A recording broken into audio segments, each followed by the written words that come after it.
At first we didn't notice that the net had pulled something strange out of the sea.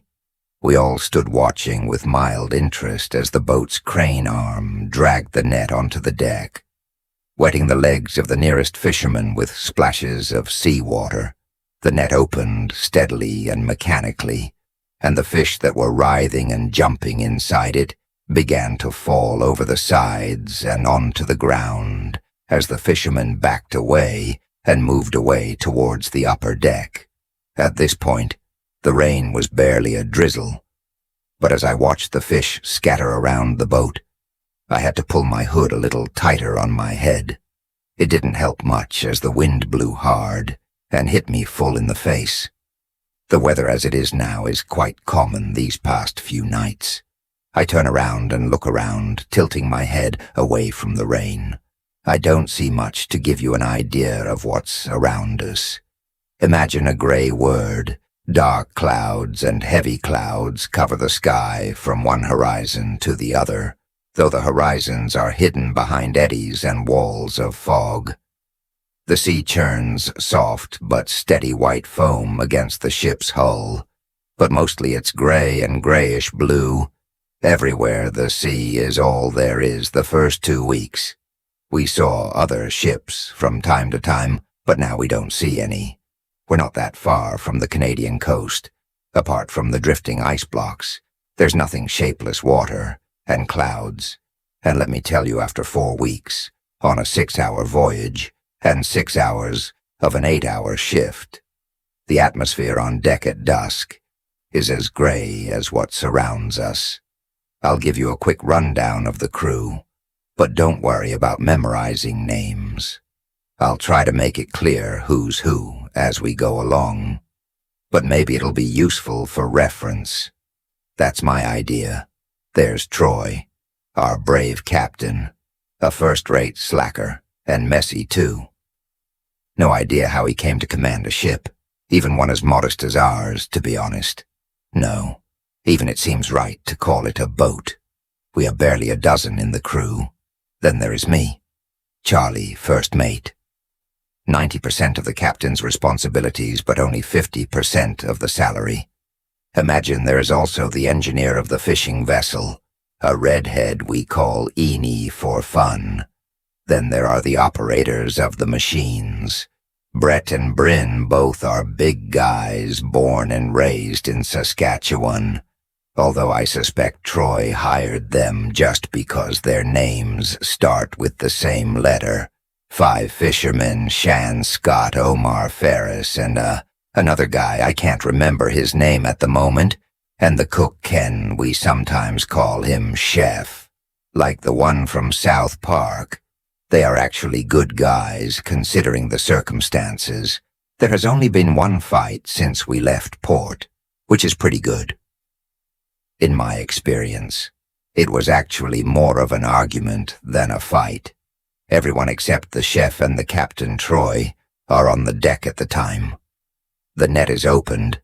There is no specific reason for it. Some of the night shift crew get up a little early, and there aren't many other places to go. The trawls are sadly the most exciting part of the day. Bryn turns around and locks the winch in place, stepping away from the crane controls to get a better look at the catch. His hair flies in the wind, and he half closes his eyes as the fish thrash and slide across the deck below. And it's then when we first see it. We see what the net has pulled up from the depths. It appears at first as a black, oily mass behind the silver, absorbing the little light instead of reflecting it. And it gets lighter as the fish disperse. It's quite big, I think to myself. Maybe we've caught a baby whale or something. But no, it's not that. What's that? Bryn shouts from the other side.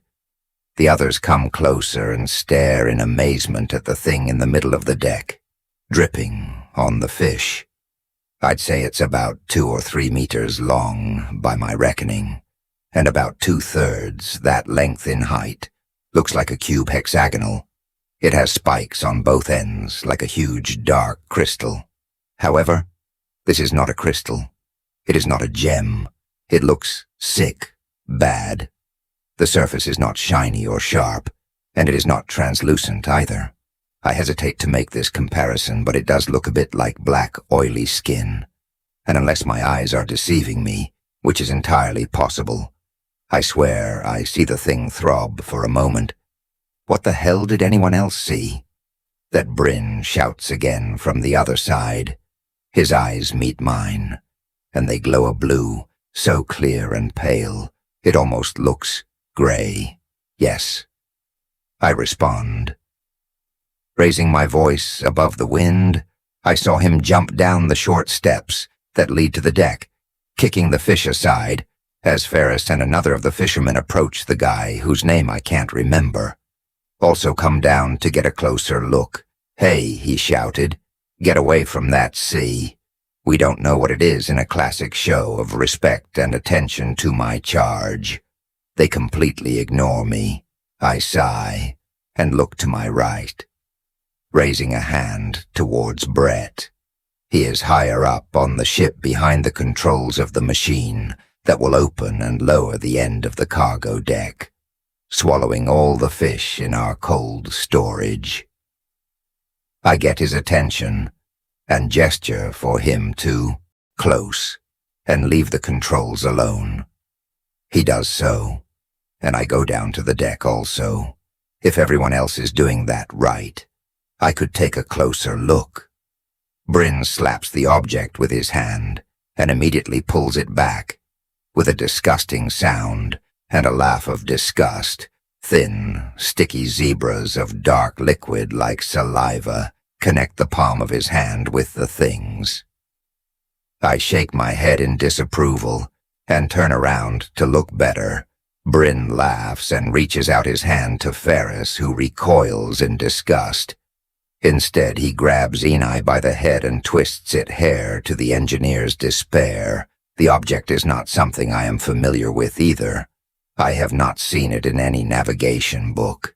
It could be a ball of oil frozen, maybe, but with that shape, the oil freezes. Bryn screamed, and the big guy looks up, letting go of Enai in the process. The engineer mutters and curses as she combs her hair and puts the hood back on over her red mane. How does that thing feel? What does it feel like? You can touch it yourself. Charlie answers, laughing. I make a face. I prefer not to tell me what does it feel like. She opens and closes the palm of her hand. It's warm, she says. It feels like... I don't know how I imagine the skin of a seal would feel. I guess a seal, interesting comparison. But it doesn't matter. And warm, it's some kind of oddity. Scientific. That's what I think, says Brett, while scratching his chin. Well, very useful. I answer personally. I dislike it. I think we should throw it back into the sea. But the thing is beyond this thing, for reasons I can't explain. Unsettles and makes me uncomfortable in a way I don't understand. It's disgustingly out of place in its current position in the center of the deck. It doesn't belong there. However, my suggestion is met with a general murmur of disagreement from most of the crew. We can't throw it overboard, says Brett. Talk to the captain. This could be a discovery, something important. We should keep it on board and take it back to port. The captain is asleep, I reply. Well, then wake him up. You're the first mate. Tell him it's an emergency. I look at the crew. They clearly agree with him. I turn to our engineer. Even UE and I think that we should keep this thing on board. He shrugs, more or less. I give in. Ah, okay. I'll talk to Troy. I walk away from the object and enter the ship, striding down the narrow hallways that lead to the captain's quarters. One of the fishermen catches up to me as I approach. Music, Omar. Charlie tells me, wait a minute. I think you're right about the thing. I think we should throw it in the sea. Yes, I know. Buddy. I answer without slowing down. I understand you. I might throw it myself, but I'll talk to the captain first. I said I would. After all, we stumble a little against the walls. When a wave hits the side of the ship, the rain falls a little harder on the roof. I knock on the captain's door and push it, before waiting for a reply. "Hey, Troy. Wake up, man, Troy," he murmurs from the darkness, and I see the shape of his body move in the bed. "Troy, be awake. We need you to come see what we pulled out of the sea. It's important." The man grunts again and waves a hand in the air in a lackadaisical manner. "Troy wouldn't wake you up if it wasn't important. I really don't want that thing on our ship any longer than necessary. It can't wait until tomorrow." Charlie grumbles. "You know how hard it is to sleep here." "Troy, this is something strange. It seems alien. It's dangerous. Not actively, but it moves. Flashing lights. Speaks. No. It's not what it does, a lot. But then it can wait until tomorrow. I'll see. So now, go to before you pee your ass out of bed, and to Charlie." I sigh and close the door. Omar is still standing, looking at me. "We'll deal with it tomorrow." I tell him I don't like the presence of that object. But what does it matter? It doesn't seem dangerous, it's just weird. I guess it can wait until tomorrow. I go back to the deck. I order the boys to take the fish down to the cold storage, and I go to bed better. This way, there's nothing else to do, although I'm more or less used to sleeping with the conditions of the ocean tonight. Seems especially difficult. I try to rest as the night shift takes over the ship, but as I fall into a restless sleep, my dreams are strange and scary. Music. I find myself alone in the dark. I look around, and all I see is water, everywhere. My arms and legs move gently to keep me afloat. The surface is way up out of my sight, and down below is the bottomless void, just a watery abyss down below, very deep, and I feel myself dragged down. An invisible current pulls me, and I struggle as the pressure crushes my head, and the darkness of the ocean envelops me. The water around me grows colder and colder, and all I can do is shudder in horror as my blood seems to turn to ice. Some dark towers emerge from the gloom beneath my feet, dragging me towards an ancient poisoned city, forgotten and terrifying. Abandoned, it seems, but somehow alive. Something I clearly perceive in this dream. Although I cannot explain it now, the material of the towers that rise is the same as that of the object. It is black viscous and has a tarry aura, but it emits an uncomfortable heat, something that by logic should attract me, given the frozen nature of the environment. And yet nevertheless the only thing I want is to get as far away as possible from those imposing pillars and spires.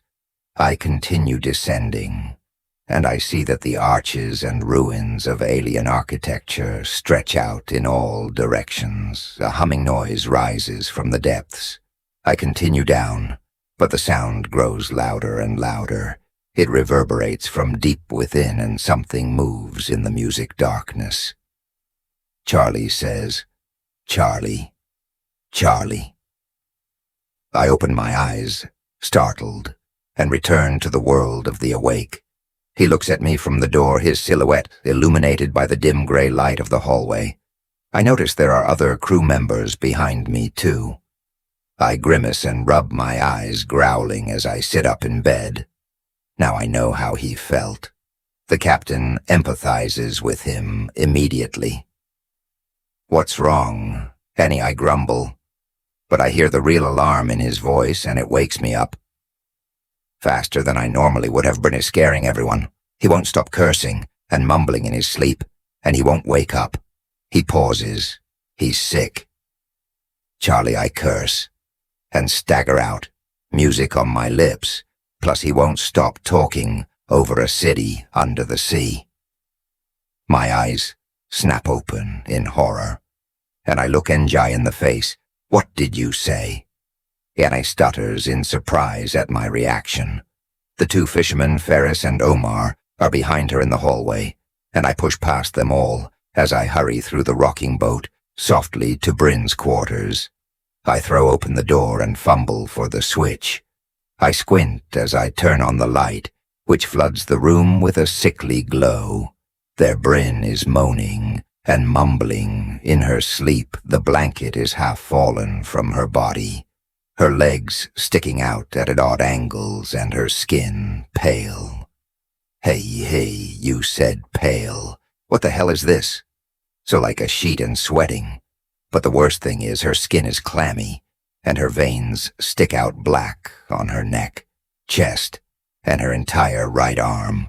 It wasn't this bad 5 minutes ago, I swear, even though we hadn't turned on the light. But this is out of my control. Let's go the ship back to shore and see if we can contact a helicopter to pick us up. This is crazy, though none of the crew look at me now. They are all focused on the man in the bed. A shiver runs through me, and I slowly turn to look at Bryn, sickly lying in his bed. We watch in silence, the four of us, as Bryn gags and rolls over, falling from the bed to the floor with a sickening sound. A strange black viscous liquid drips from his nose and mouth. But as he falls, as he slides out of the bed, his legs covered by the sheet remain exactly where they were now. Bryn ends up alone as a torso connected to the mess of his bed by a series of thick, oily black threads. He looks up at us and his eyes turn completely white. Someone screams as we bump and push each other frantically, moving away quickly from Bryn's room, still looking at his twisted body as he drags himself across the floor. The ship shakes with the storm. Bryn screamed loudly, fighting the panic. That my throat closes. "Bryn, you're there. Rebuild." He mumbles between gags with black liquid dripping from his mouth. Rebuild what was lost. His city grows breed for the needles. If only as he drags his shattered body towards us across the metal floor. No. Omar screams behind me. "No, we're staggering backwards, eh?" I stammer. "Wake everyone up. Bread first. I need you to get the crane ready. I'm not an idiot anymore. This is the object thing. I want it off the ship ASAP before it causes more trouble." Al with the captain, Eni nods and disappears down the dark hallway. I part ways with Omar and Ferris, who retreat towards the deck as I head to my cabin. Close the door. I think lock him in. But it's too late. Bryn comes out of his room without looking at me, crawling straight towards the fisherman advancing towards the deck. I'm paralyzed. I have no idea what to do with this man. This monster. Omar and Ferris scream in panic as they retreat towards the deck. At least Omar does it. Ferris stops, grabs a fire extinguisher from the wall and lifts it over his head, with his face disfigured with terror. I wait. I shout. Ferris, but he ignores me and throws the extinguisher towards Bryn's head, who advances, crawling on the floor. Ferris misses the extinguisher, hits Bryn in the shoulder, causing a jet of black to splash everywhere. Bryn screams and, to my horror, unhinges his jaw like a snake biting Ferris's leg. Ferris screams and falls to the ground in shock. Bryn rips off a piece of flesh. He is not small. Ferris falls like a stone, trembling, and in silence, Bryn continues his way, crawling and muttering while he emits a sinister whistle. I approach Ferris. I say, "Friend, talk to me." He stammers, pale, while the blood runs on the floor. "This is crazy," I murmur, looking at the wound. "I do not know how to handle this." I tear off my jacket and wrap it around his leg. Ferris screams. When I apply pressure, and at that moment more crew members start to arrive, or maybe E and I manage to wake up, my heart beats hard, heavy. The captain appears half asleep, and behind him Chef and SOW Ferris exclaims, the captain kneeling to check it. "Hold on, Ferris," Charlie says. "The captain, can you explain to me that he goes up to the deck?" "Troy, look at the object. This is that thing's fault. Bryn touched it, and I don't know, something happened to it. I'm rambling." I turn to Shaw as I get up. "Take care of Ferris." "Yes." He nods. I signal the captain and Chef to follow me down the hall, following the trail of the black slime that Bryn left behind. I take a metal bar from the fishing equipment. The others do the same. The deck is dark and rainy. We see blurry shapes running from one side to the other. We hear screams between the wind and the rain. "What is going on out there?" murmurs the captain as we go outside. Soaked immediately, the waves hit the ship, without caring about the chaos that breaks out on board. A flashlight briefly illuminates Omar standing by the railing, looking at the black, agonistic object in the center of the deck. Omar yells at him, "Where is Bryn?" Omar puts a hand to his mouth and points to the object. "Chef," I tell the man next to me. "Yes," he answers. "Go inside and turn on the spotlights. Point to the center of the deck." He nods and rushes inside. I turn to Troy, who is left. "He is in pieces, Troy," I say, raising my voice as necessary. "Bryn, he is badly poisoned. So what the hell is he doing here?" "Charlie," yells Troy, and I don't really have an answer for him. The shadow of the captain is suddenly projected across the entire ship, as one of the spotlights behind us turns on, with a slow, heavy, mechanical click. Its angle changes slightly until it lights up the center of the deck, right over the object, as ordered. The flash of light causes Omar and Scott to cover their eyes momentarily, and also reveals a man on the left, a fisherman whose name I don't remember, and Brett, the co-worker of Bryn next to the crane, controls on the other side. This is all chaos from his position. Our remaining operator can't see the horrors, the rest can. "What's going on?" he shouts over a brief calm in the winds laden with saltpeter. What's going on, but I can't answer him. Fire and brimstone. Troy murmurs next to me. With his wide eyes fixed on the abomination in front of us, the object doesn't glow in the light. It absorbs the powerful ace, and only seems darker in contrast to its surroundings. Just illuminated, however, the drops of salt water that cover it shine like false gems, just like the shine on the skin of our partner. Bryn, we see him writhe and press his body against the object with a sick desperation. He moves his mouth, but I can't hear what he says, and with his jaw so dislocated, I can't read his lips. He moves away from us and presses his face against the object, pushing his forearm and torso against its black and slimy surface, and the dark and sticky. They stick to his body and the object, and as he pushes, he seems to sink into it of the object. It's hard to tell where the man ends and the object begins. The skin at the edges begins to melt with the oily liquid. The barriers between them vanish before our eyes. I feel nausea and a pull in my stomach, but I suppress them. Charlie yells. Troy curse. We should stop it. Why are you asking me that? Aren't you the captain, I think? But to be honest, I don't know either. My instinct tells me yes, that we should have this grotesque spectacle immediately. But on the other hand, I don't want to get close to that thing. And even though it's hard for me to admit it, I have the feeling that our decision wouldn't change anything at this point. It's too late. We have to try. We're talking about Bren. I cross the storm and go out on the deck, with the metal staff in my hands, shining under the light of the lightning. Omar yells something to me, but as always, he doesn't do it loud enough, and I don't hear him trembling. Because of the cold, I say to myself, and with the message tight bubble, I quickly approach and stick it between Brienne's shoulder that continues to disappear and the black and viscous substance of the object. The noise it makes and the strange and unpleasant soft resistance are sensations that I will remember all my life.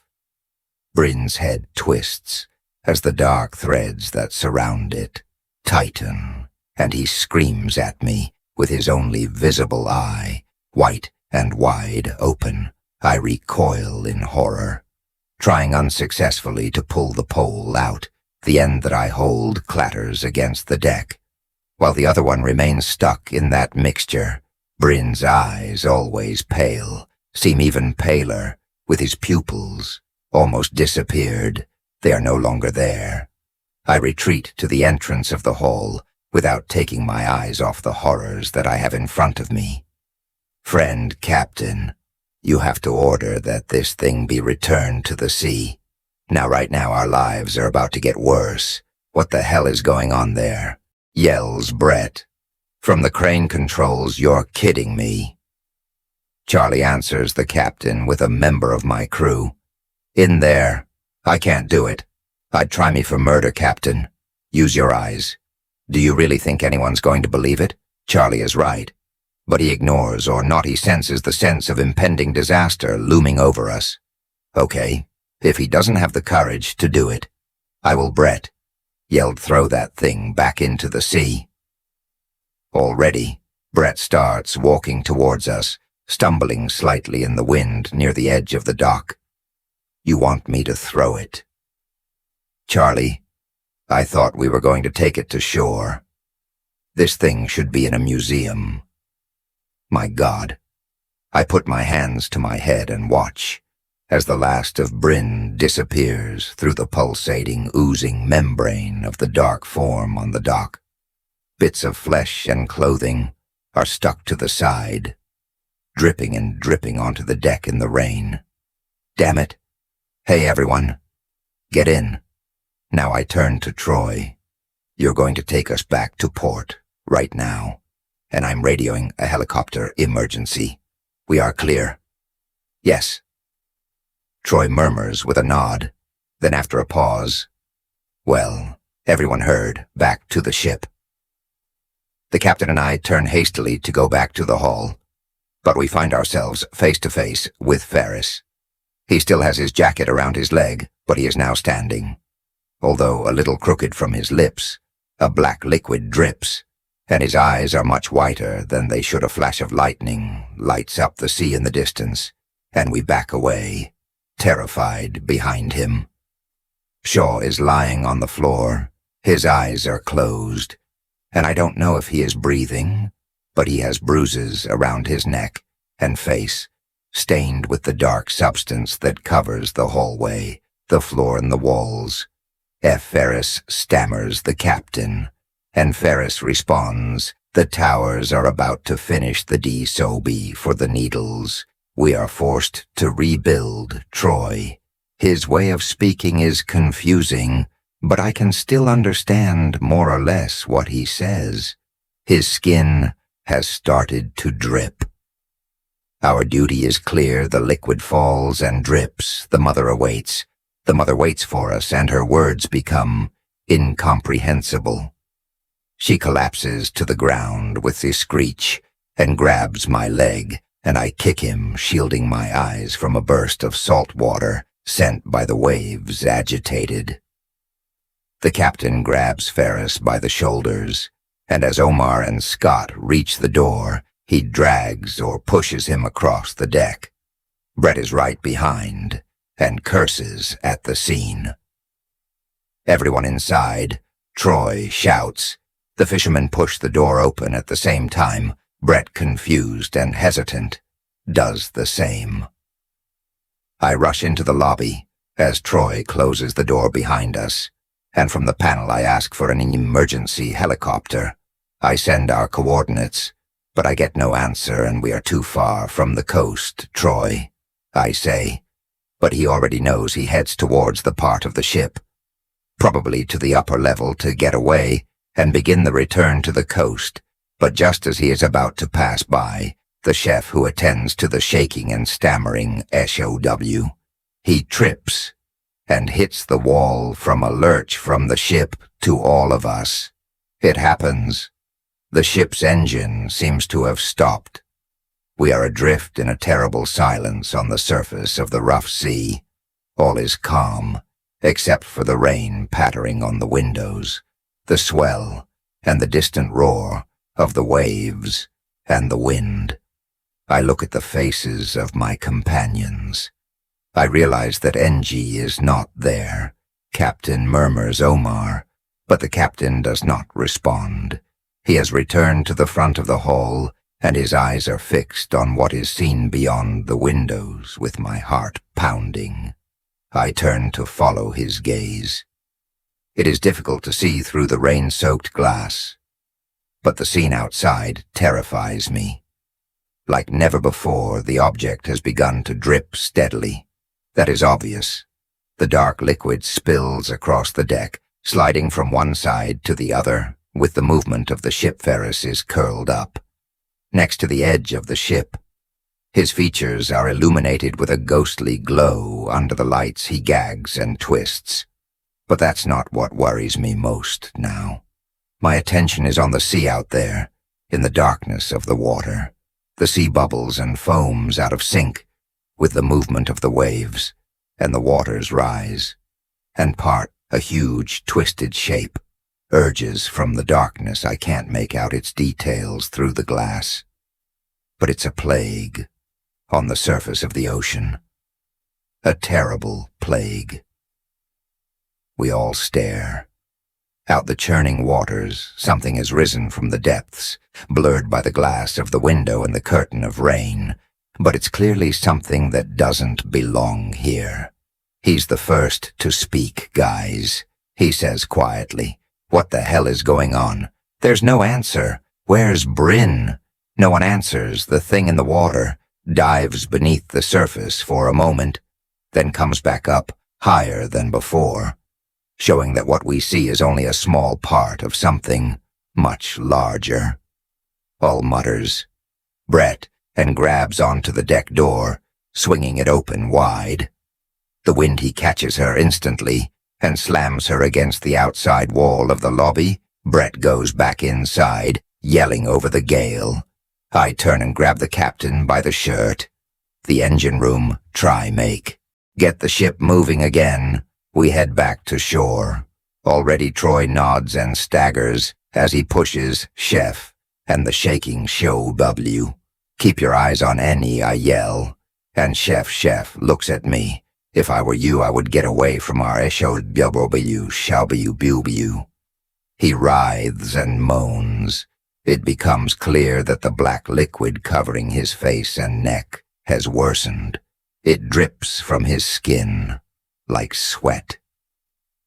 Curiosity is powerful, and although I am much more aware than Brett of the threat, I give in to temptation and go out onto the soaked deck next to him.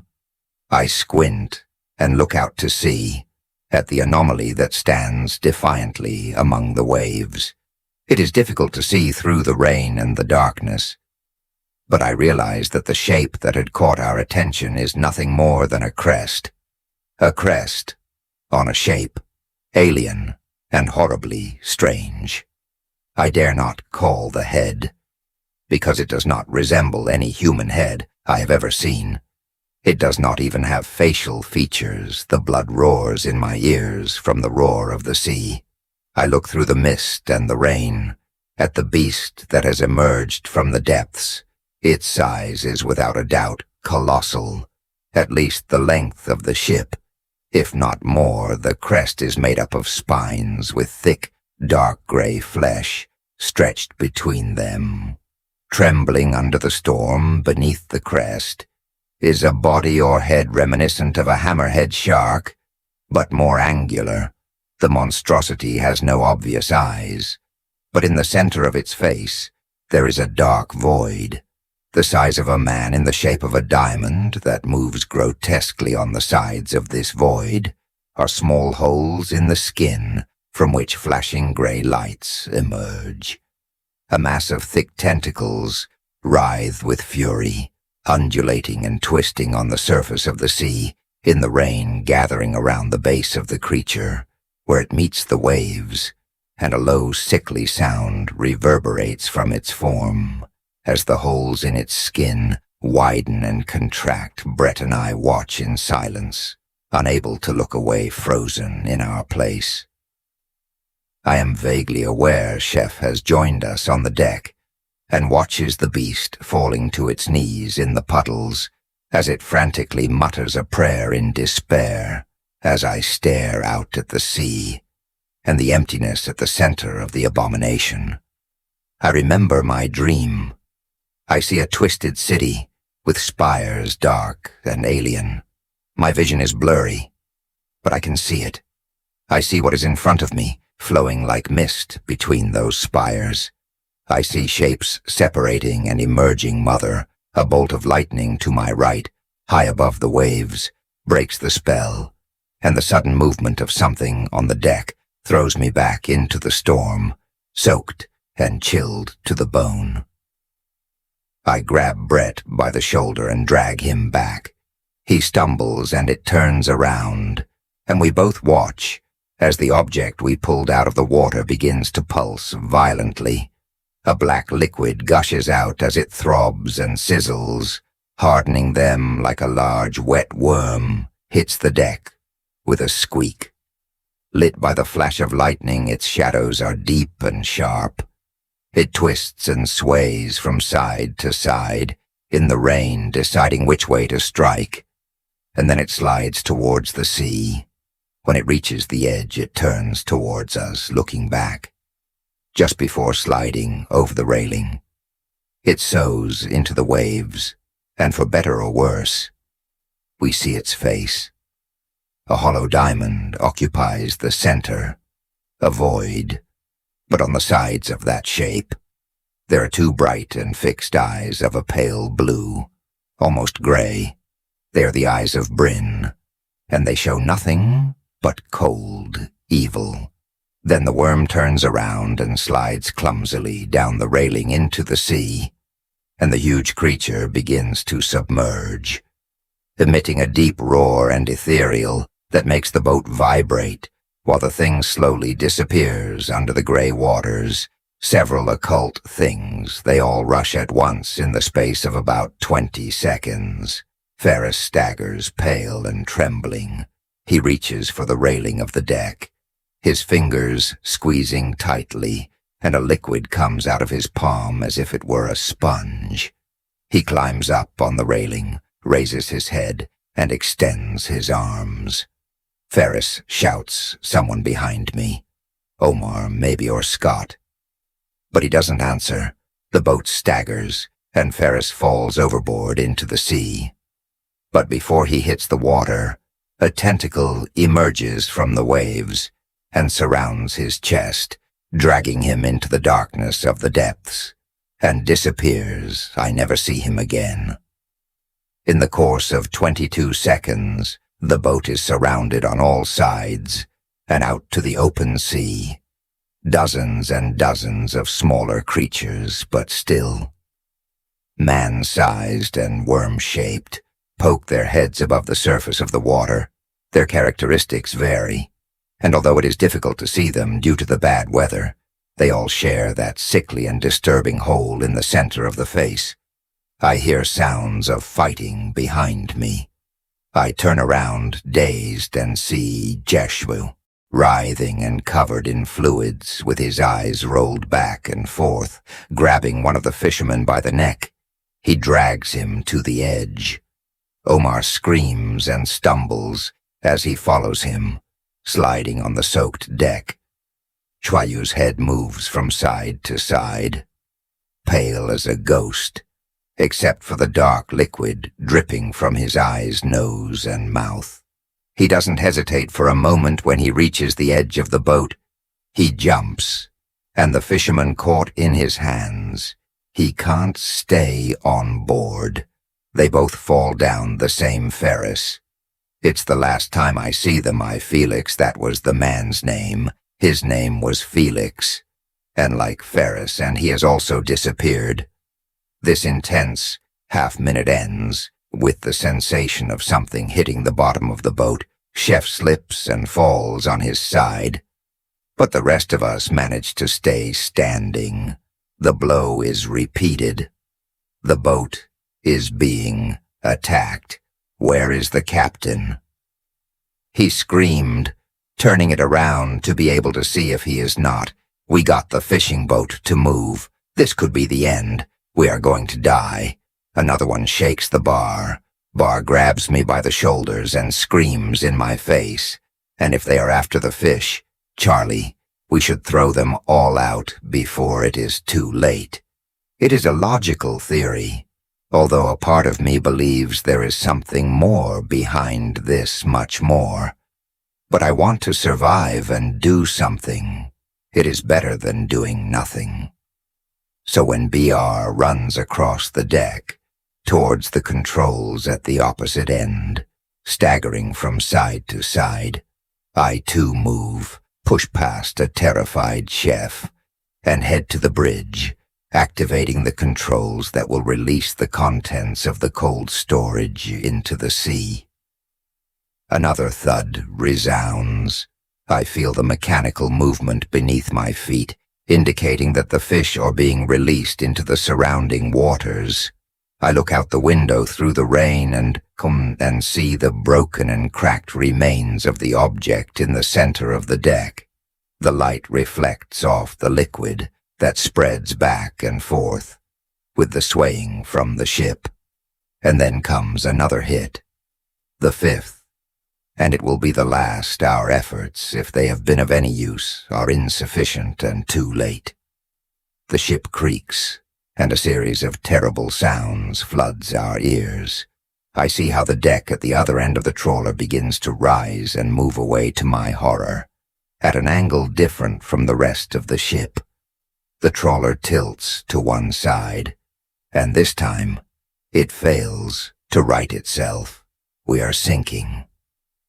I stagger towards the deck and I scream in the middle of the storm.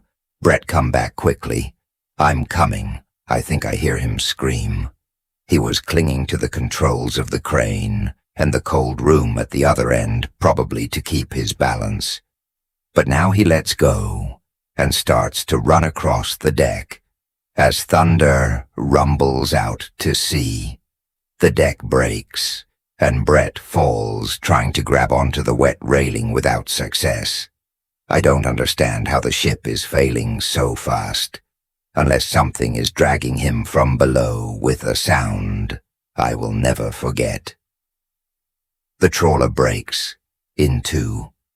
The bow, where the crane was, and my mate Brett completely separates from the back half and tips into the sea. Brett roars in the gale as he falls. He turns to face the hungry waves and disappears forever under a cloud of foam and water. Just like the others, he has disappeared. The trawler groans and creaks deliriously. A familiar voice calls to us from behind. Not from inside the hull, but down the side passage of the ship between the walls of the cube and the railing. I turn and grab the edge, looking towards the stern of the ship. There stands the captain with his hand up. Are you going to get in the lifeboat, or what is it? Now or never. He is right, of course. I look around for the others. I see Omar, wide-eyed, looking towards the lost section of the ship as it slowly sinks beneath the waves. But he is alone. Omar, I stumble forward and grab his lifeboat jacket now, and before he can answer, I have already half-pushed him, half-launched in the right direction. The hall door is still wide open, and I shout one last call into the boat. There is no answer. I look around hopelessly, but I see no chef, or Shaw, or N.N. I realize I haven't seen her since I asked her to go wake everyone, but it's too late. With a heavy heart, I turn around and stagger across the slippery deck towards the lifeboat. I quickly catch up to Omar and bump into his back.